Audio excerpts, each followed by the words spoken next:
melanzane a pullastiel, ricetta napoletana, e si tratta di melanzane imbottite, indorate e fritte. Per fare queste melanzane indorate e fritte con la mozzarella ci serviranno delle melanzane arrostite o altrimenti fritte. Io le arrostisco, se no fritto su fritto, bello pesante. Sale, un uovo, farina 00, pan grattato e mozzarella. Le quantità ve le do nella striscia sottostante, perché possono variare.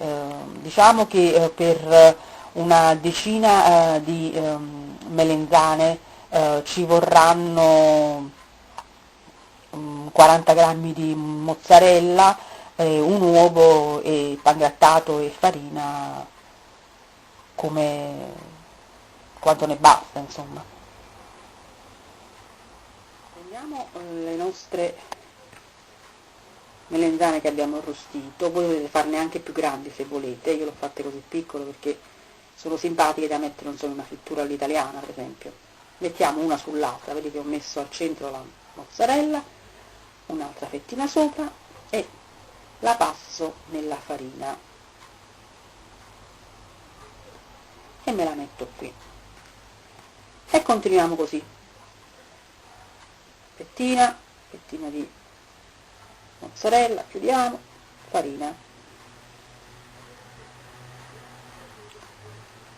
eccetera. Adesso prendiamo le nostre melanzane che abbiamo passato, vi ricordate, nella farina con le due fettine al centro della mozzarella e le passiamo nell'uovo. Passate nell'uovo, poi le passiamo nel pan grattato. Ecco qui. Sigilliamole bene, mi raccomando. Noi a Napoli questo le chiamiamo melanzane a pullastiel, probabilmente perché l'idea del, non so, forse del pollo imbottito, non idea, comunque si chiamano così, e sono una delle componenti della frittura all'italiana alla napoletana. Ecco qui, abbiamo sigillate bene, se no altrimenti esce tutta la mozzarella. Ne facciamo un'altra, uovo, schiacciamo in modo che si assorbe e pan grattato e via via le facciamo tutte, sigilliamo bene, li passiamo questi i bordi nell'uovo e poi nel pan grattato e ce le facciamo tutte e poi le friggeremo in abbondante olio ben caldo, olio o di semi di girasole o di semi di arachide, come volete.